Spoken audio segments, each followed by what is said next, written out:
En 2003 recibió el Premio Universidad Nacional en Investigación en Ciencias Sociales y la distinción La Mujer del Año. Desde abril de 2007 es miembro del Colegio Nacional y de los 300 Líderes de México. Fue directora del Instituto de Investigaciones Antropológicas de la UNAM de 1998 a 2002 y ha formado parte de diversas comisiones dictaminadoras, como por ejemplo la National Geographic Society, la Wenner Graham Foundation for Anthropological Research, la Smithsonian Institution de Washington, D.C., el Consejo Nacional de Ciencia y Tecnología y el Consejo de Arqueología del INAH. Los dejo en la muy grata presencia de la doctora Linda Manzanilla, quien nos dictará la ponencia Sistema de Gobierno en Teotihuacán y la función de la Pirámide del Sol. Un fuerte aplauso, por favor.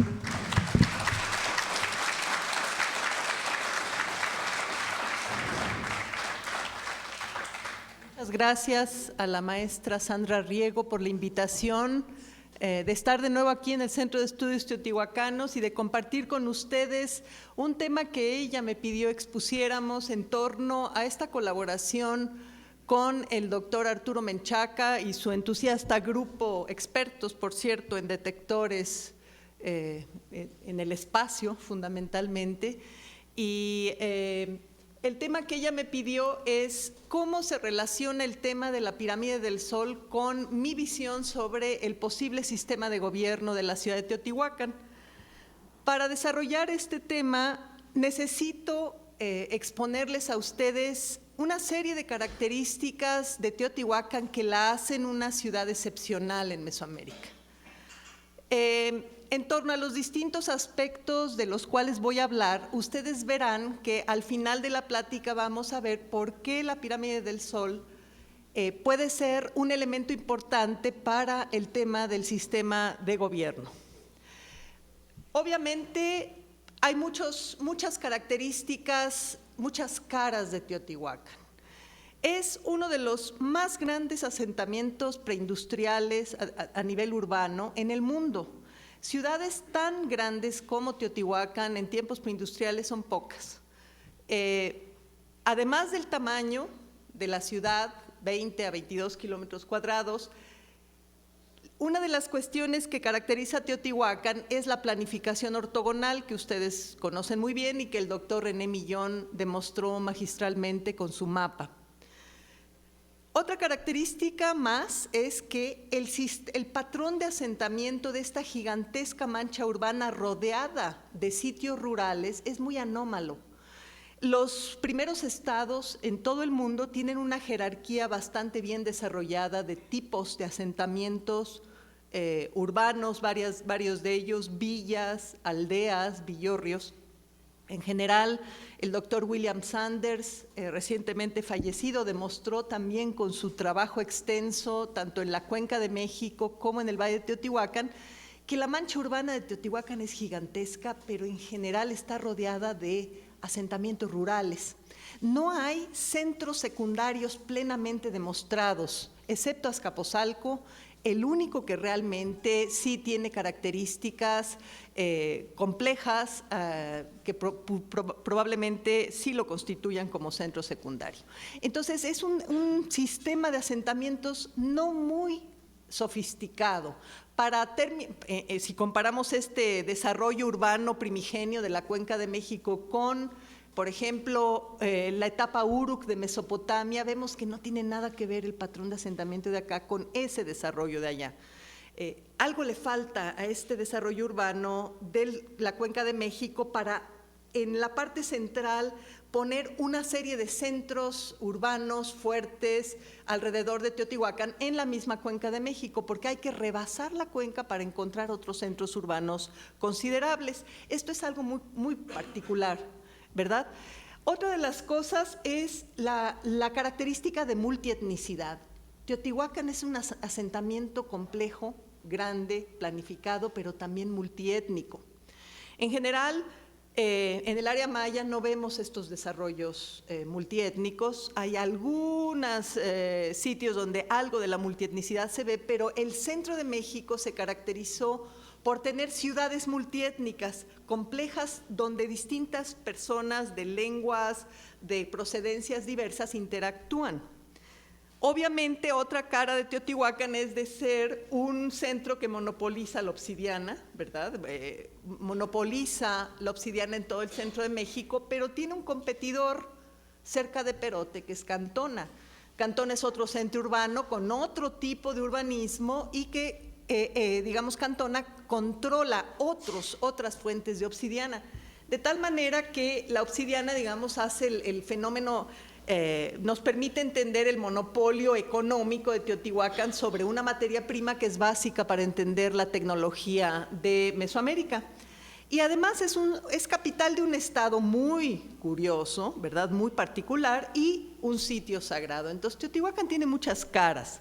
Ustedes conocen el mapa de René Millón y ven esta enorme ciudad de 20 kilómetros cuadrados, ven la planificación urbana, observan cómo los ríos, como el San Juan, han sido canalizados para seguir esta traza urbana. Estos son datos que el doctor René Millón estableció.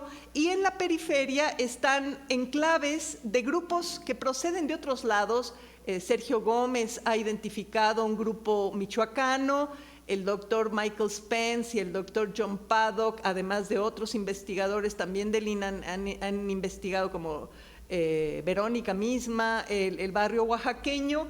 La doctora Evelyn Ratray exploró el barrio de los comerciantes de Veracruz y suponemos que hay otros barrios de gente del sur de Puebla, de gente de Guerrero, en fin. La cuestión es que en la periferia están los barrios étnicos donde grupos de otras procedencias se establecen. La arquitectura monumental de Teotihuacán atrajo, obviamente, como fundamentalmente son símiles de las montañas del horizonte, son montañas sagradas construidas por el hombre para ser la sede de los cultos de distintos grupos. Una de las cosas que yo reitero, y eso va un poco en contra de otras opiniones de otros arqueólogos que trabajan Teotihuacán, es que en sus orígenes, por las erupciones volcánicas del Popocatépetl en el primer siglo de la era cristiana, muchos grupos huyeron de la zona de Puebla-Tlaxcala, pero también del sur de la Cuenca de México, y se movieron hacia el valle de Teotihuacán, huyendo de esas erupciones. El Popocatépetl alrededor del año 80 hizo una erupción tremenda. Muchos sitios de la ladera este del Popocatépetl fueron abandonados. Estos sitios están siendo explorados por la Universidad de las Américas en Puebla, y esa gente ya construía con tablero y talud una forma arquitectónica que después Teotihuacán hizo a nivel monumental. Estos grupos de Puebla-Tlaxcala que huyeron construían 3 estructuras en torno a un altar central en un patio, fenómeno que después vemos a nivel monumental en Teotihuacán. Y mi suposición es que al huir estos grupos de esas erupciones, llegan al Valle de Teotihuacán, donde ya hay grupos locales. A mí me tocó excavar con la Universidad de Roma el sitio de Cuanalán, aquí en el sur del valle. Vimos claramente cómo se vivía en una aldea local, digamos, de gente local antes de las erupciones, y realmente llegan pues huyendo de esta catástrofe que ocurre en el sur de la cuenca. Y una de las cosas que yo por lo menos suponía es que de lo primero que ellos trataron de hacer es construir un enorme mole para apaciguar esas deidades del fuego que estaban vomitando fuego en el sur de la Cuenca de México, y que la pirámide del Sol, como Tonacatépetl, como Cerro de los Mantenimientos, como templo de la deidad de las tormentas, pues podría haber sido un templo para hacer lo contrario a aquellas montañas que estaban haciendo erupción. Es obvio que con los estudios del doctor Saburo Sugiyama y el profesor Rubén Cabrera en la pirámide de la Luna, sabemos ahora que paralelamente en la pirámide de la Luna estaba otra construcciones modestas originalmente y 7 niveles constructivos de un fenómeno de otro tipo de templo que estaba paralelamente surgiendo en donde está la pirámide de la Luna. Entonces, una de las opciones de interpretación es que originalmente hay grupos de diversas procedencias en el Valle de Teotihuacán, y que varios de esos grupos, cada uno de ellos construye un templo para hacer su culto. No es en sus orígenes para mí una ciudad concebida como un todo, sino el fenómeno de agregación de grupos que tienen sus propios templos. Actualmente, con los estudios en la Ciudadela, observamos un fenómeno que antes no habíamos percibido, que es gracias a los estudios, obviamente, originalmente de Saburo Sugiyama, Rubén Cabrera y George Cogill en torno a la pirámide misma de Quetzalcóatl, pero también en los estudios recientes de Sergio Gómez en la Ciudadela, observamos un fenómeno que hay una ocupación bastante temprana de esa zona del sur que nosotros originalmente pensábamos no estaba siendo ocupada porque era la llanura aluvial. Era la zona de cultivo, entonces se respetaba esto y la ciudad había crecido originalmente en la parte norte. Sabemos ahora que hay ocupaciones muy tempranas en la Ciudadela y de hecho en Teopancasco, que yo excavo al sur de la Ciudadela, pues tenemos también el mismo fenómeno. Hacia 100 después de Cristo, tenemos 150, tenemos ya ocupación también en Teopancasco. Entonces, hay una, digamos, revisión de esta idea de que la ciudad original, que era un poco la propuesta del doctor Milon, estaba en el norte y que fue expandiéndose hacia el sur. Yo lo que de todos modos veo es que tanto la pirámide de la serpiente emplumada como la pirámide del Sol y la pirámide de la Luna, y ustedes verán más adelante por qué, son templos para grupos, para sectores de la ciudad, no para toda la ciudad. Y esta sería un poco mi propuesta, y es obvio que faltaría mucho para probarla, pero en general, una vez que la ciudad crece y que todos estos sectores se establecen, que hay una calzada de los muertos que divide, que es el eje principal norte-sur, una posible división de la ciudad en torno a la pirámide del Sol a nivel este-oeste, que después se replica en la Ciudadela, y la idea de que en general la ciudad, una vez establecida la traza ortogonal, pues replica una flor de 4 pétalos, una visión del plano terrestre dividido en 4, ese plano terrestre, y obviamente esto le da un poco el carácter de cosmos mesoamericano a esta ciudad en el ámbito sagrado. Una ciudad que, como cualquier cosmos se respete, ¿verdad?, tiene un plano terrestre dividido en 4, tiene un inframundo. Ese inframundo son los túneles de extracción del tezontle con el cual fue construida originalmente la ciudad, pero después varios de esos túneles fueron utilizados ritualmente. Nosotros excavamos 4 en torno a la pirámide del Sol. El mismo túnel de la pirámide del Sol sugiere ese uso ritual. Y actualmente en la Ciudadela Sergio Gómez está analizando el otro túnel, ¿no? Pero la idea de que la ciudad misma es un modelo del cosmos mesoamericano. Y es obvio que los grandes espacios de congregación, la Plaza de la Luna, la Ciudadela misma, por lo menos para mí, no están funcionando para toda la población teotihuacana. Funcionan para las élites y, como bien decía René Millón, las élites en Teotihuacán son miles de personas. Pero esas élites tienen cada grupo su templo, no funcionan para toda la población urbana.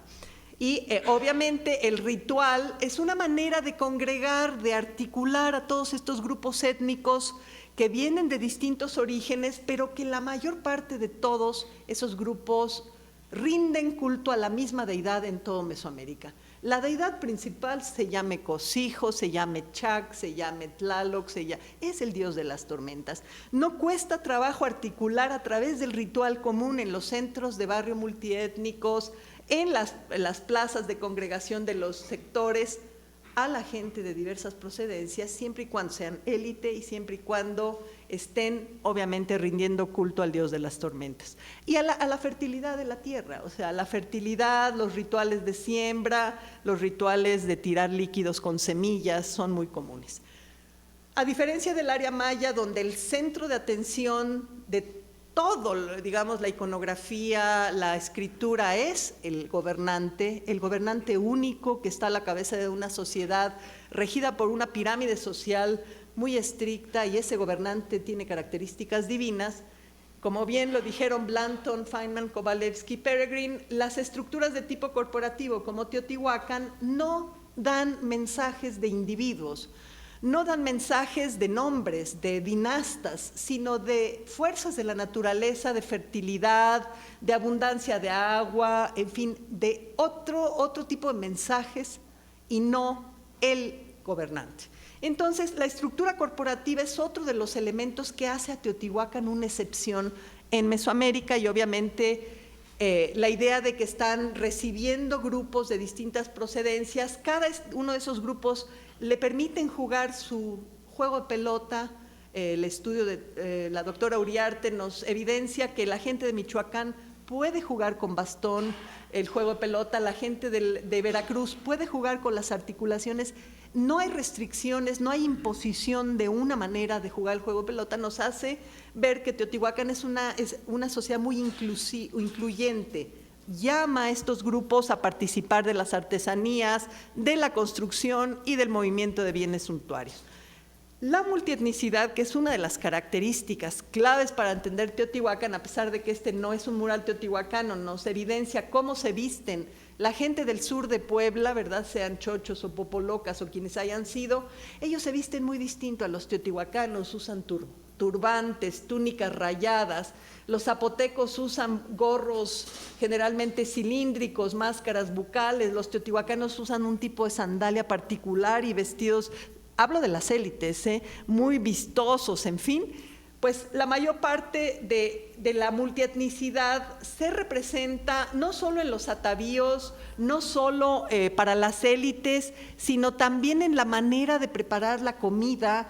Imaginen ustedes que es obvio que cuando nosotros estamos en el barrio oaxaqueño, seguro estas gentes con vínculos con los valles centrales de Oaxaca traen no sé, tipos de chile, formas de hacer las tlayudas en ollas, etcétera, que no son compartidas con el resto de la población porque son elementos de identidad a nivel culinario de esos grupos. Entonces, la indumentaria, el ámbito culinario, las prácticas funerarias, incluso el ritual doméstico, yo lo que supongo es que cada uno de estos grupos étnicos lo está haciendo de distinta manera. A mi modo de ver, a pesar de que alrededor de Teotihuacán están estos otros grupos étnicos, los veracruzanos, michoacanos y zapotecos, en el centro de la ciudad, los centros de barrio del centro de la ciudad tienen también un componente multiétnico, pero regido por casas nobles teotihuacanas. Es decir, hay mano de obra de otros grupos étnicos, pero sobre la base de una casa noble teotihuacana que está rigiendo esto. Y bueno, ustedes conocen los elementos de identidad del barrio zapoteco, del enclave michoacano y del barrio de los comerciantes en la costa del Golfo, la posibilidad que incluso la manera de preparar la comida, la indumentaria, las prácticas funerarias, el ritual doméstico y a veces incluso la forma de construir la casa como se les permitió a los veracruzanos, casas de adobe circulares, son elementos que reiteran identidades que se separan en Teotihuacán.